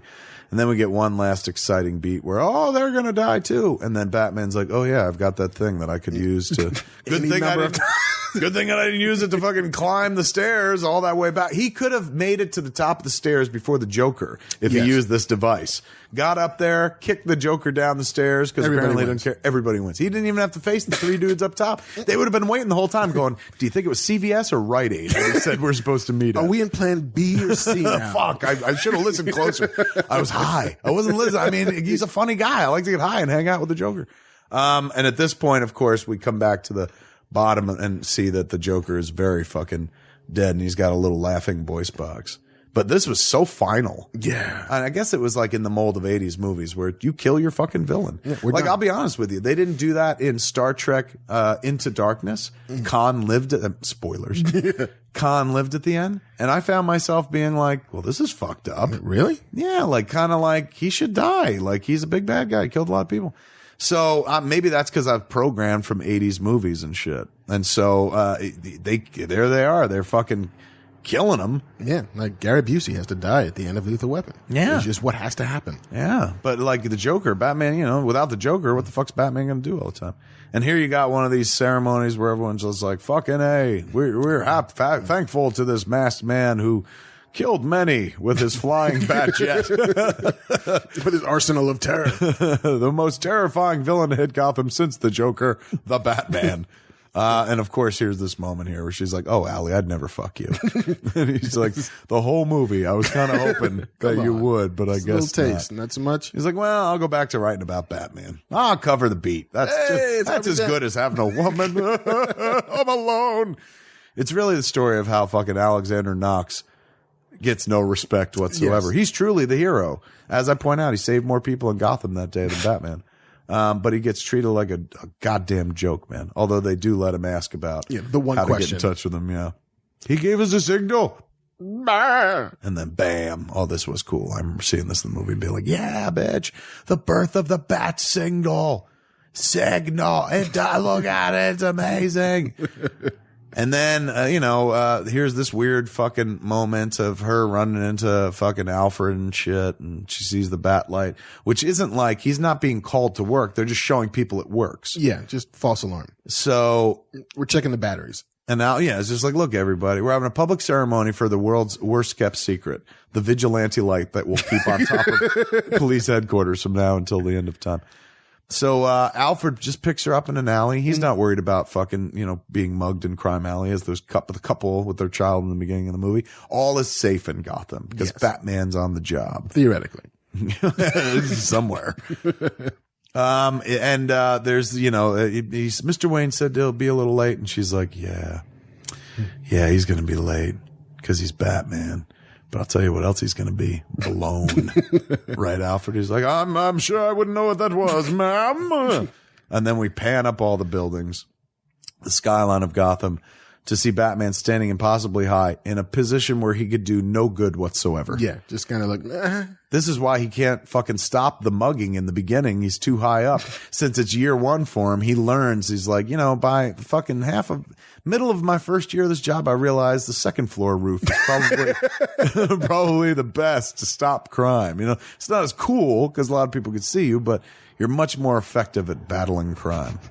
A cool image, of course, the movie ends with, that huge, Tracy Walter, that was his name. Bob the Goon. Ends with that big fucking score, that Tim Burton score. Let's shout out Anton first, who fucking, did the production design and designed the Batmobile. He did. He killed himself years after this movie. Relatively recently, right? The 2000s maybe? No, I think even before that. Really? I think it was early in my career. One day I read he fucking killed within 10 years of Batman coming out. Didn't he design John Peters' office? I remember. Yes, as well. I mean, basically Jack Palance's office is now John Peters' office. Right. I'm a number one guy. But he did a great job. Part of the magic of fucking Batman is the Batwing, the Batmobile, the look of Gotham City, the Monarch Theater, which we see over and over again. And he was responsible for that look, man. So him, Elfman, definitely Tim Burton, but Jack Nicholson. And I even give it up for Michael Keaton because, he had a take on Batman. It wasn't just, he wasn't doing Adam West. Mm-hmm. He was doing distracted, like this Bruce Wayne nonsense was a waste of his time. He couldn't wait to get down the Batcave and be Batman. So I give him credit as well. But in descending order, let me see. What do you think is the most important aspect of this movie, overwhelmingly, which made a success? Jack Nicholson. Yeah. Because Jack Nicholson got the mainstream cred. It got the press. It got all of the attention. Was holy shit, Jack Nicholson is the Joker. Right. You pull that out of it, and even if you got somebody amazing who's not Jack Nicholson, I don't think it gets. Robert Davi as the Joker. You love them in Die Hard. You'll love him in this as well. I would imagine the magic begins with him for sure. And then after that, I'd say the score, man.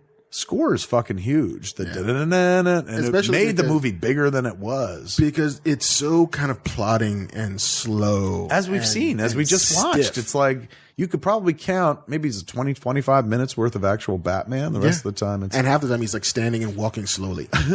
or running awkwardly. Or watching people fucking fall through a floor behind him. Yeah. He's like, what happened? What was that? Oh, that was a close one. I won that one. Awesome. Me. Yay, Batman. One for me. I'm a goddamn Batman. I would say the score made everything bigger, grandiose, made it seem, and also moved the movie along in places. Yeah. He crushed. That was a fantastic score. I don't think he ever did a score as powerful as the Batman score. Yeah. Don't have to. You start that fucking big, do whatever you want after that. The designs, Anton first, like the Batmobile, because they sold this movie on the look. Yeah. And even like the kind of Teutonic feel of Gotham City and this very like German expressionistic giant statues of things with arms fascistic statues mixed with the Art Deco and whatnot. Design. So of course Tim Burton plays a role. I ain't taking anything away from Tim Burton by any stretch of the imagination, but it's those are the elements that seem to have pushed it over the top, man. And just the idea that like, hey, it's a serious Batman as opposed to a campy Batman. We're spending money on it. We're devoting resources to making a Batman for the modern world. But that all being said, time better spent watching like let's say The Dark Knight Returns animated. That's a way better way to spend your bat time. Or of course the Nolan Batman movies. Or like Heart of Ice, the animated series. Oh, go to Batman the 3 or 4 series. Great episodes of that show. Watch Mask of Phantasm. Oh. Or write your own Batman story. You know, nobody's ever going to tell you the Batman story you want to hear as much as you can tell yourself if you wrote the Batman story. I mean, it may not get published, may not get turned into anything, but doesn't mean you can't do it for yourself, man. Let your imagination run wild, because I guarantee you, I'm trying to be fun. How do I do this diplomatically? It's just weird to grow up, I guess, and look back at something, this movie that I spent years of my life obsessing over and stealing from to put in my own art and shit like that. And to arrive at a conclusion at 43 where I'm like, it's a tough sit. Yeah. It's a bit of a tough sit, but without it, we don't get to the other ones. No, without it, we don't get to The Crow. We don't get to Blade, which we don't get to The Punisher. We don't get to any of that stuff. Yeah, Marvel. We don't get to the Marvel movies. We don't get to X-Men. Because Marvel is just, at this point, 1989 Tim Burton Batman, Marvel's got like the trial of the Incredible Hulk. Yeah. That's what Marvel's doing. Dolph Lundgren's Punisher also comes out in 1989. Oh my God, you're right. Yeah. And fucking Do the Right Thing. Yeah. Same summer of 1989, the Batman movie. You could have gone to see Do the Right Thing or Batman or Roger and Me. Oh. These are the movies of the era. It's still, though, it's a part of our bad heritage. It's not terrible. It's not like you're watching the Roger Corman Fantastic Four or something like that. Utterly watchable movie, but just not Batman. There are moments where you're like, that's pretty Batman. But on the whole, not so Batman. A valiant first attempt at a cinematic Batman. PG-13. I said PG before, but PG-13. I think we have to, at some point, acknowledge that Kim Basinger does get the Most Improved award because she won an Oscar. Oh my God, that's right. Yeah. Like 10 years from this. Are you right? So 1989, then she wins it for LA Confidential. You're right. 10 years later, she's good enough to win an Oscar. Well, maybe it's all the aggregated practice, or it's just, they don't give her a lot to say in fucking Batman that makes a lot of sense. She's got a shit ton of screen time. Yeah. But like when you look at nothing to do or say, and you can't figure out what she does. You're like, is she a fucking journalist or a photographer? She's a photojournalist. Right. I mean, LA Confidential, Curtis Hanson and the material and like the entire package is way better than this package. Also, she has less screen time in that movie. She does. She's in the movie like 20 minutes. Yeah, compared to like when you look back at it, this fucking movie is really on Kim Basinger's shoulders. Yeah. She spent 20 minutes waiting for Bruce Wayne to show up for dinner. And we're kind of taking the journey through her eyes. Yeah. I mean, we meet Knox as a guy who's like, I'm investigating Batman, but we meet him for about 30 seconds before he's introduced to her. And it's kind of we're following her on the journey more than anything else. We're certainly not following Jack Napier. We're not meant to identify with the Joker. We're not meant to identify with Batman. They're not our guides into this weird world. Yeah. She is the Marilyn of this monsters bunch. Yeah. And her relationship with the Joker is the spine of the movie. Isn't that strange? It's so bizarre. Which if somebody said to you cold, you hadn't watched it and they came up to you like, describe Tim Burton's Batman to me. You would never in a million years go like, well, it's a story about how the Joker wants Vicky Vale. But when you watch it, you're like, oh my God, it kind of is at a certain point for a section of the movie. It's like a couple different movies going on at once. Yeah. And none of them are sitting next to each other at the same time in a way that makes sense. Yeah. None of them as good as The Dark Knight. No. But that ain't my Batman. When synapses are firing my last, and I'm Batman, save me from death. I ain't thinking about this Batman. Holy shit, no. If this Batman shows up, I'm welcoming the grave. Yes. Let's get nuts. No, good. Yeah, I'm good over here. You get nuts. By the way, I know who you are. It's still a movie definitely worth checking out. Part of our Bat heritage and whatnot. Glad to have spun through it. Don't need to do it again for a little while. Next time we get together, me and Mark will go through, logically, the next one in the series. Batman Returns. We'll go through Batman Returns. We got to give it a little while, though, because I don't know if I can take another journey into Burton Batland again. Boy, it's just different. It's so different after the last 10 years. It's different. Not even after the Nolan Batman movies.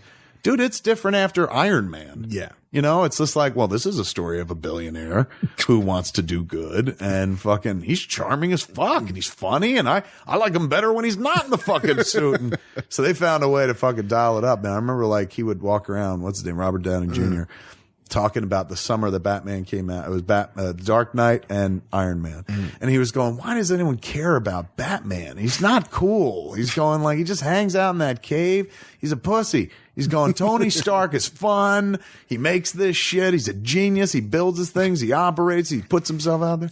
And like he kind of chipped away at the Bat mythos a little bit where I was just like, yeah, I guess he does hang out by himself. Billionaire, playboy, philanthropist, genius. Yeah. All the above. And then one seems to be having a way better time doing it. Yes. And the other is kind of like, oh, the pain.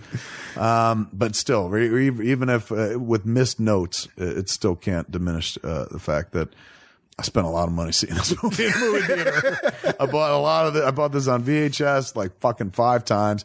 Probably gave it as gifts. Bought this on DVD, Laserdisc, fucking Blu-ray. I've now bought a digital goddamn copy.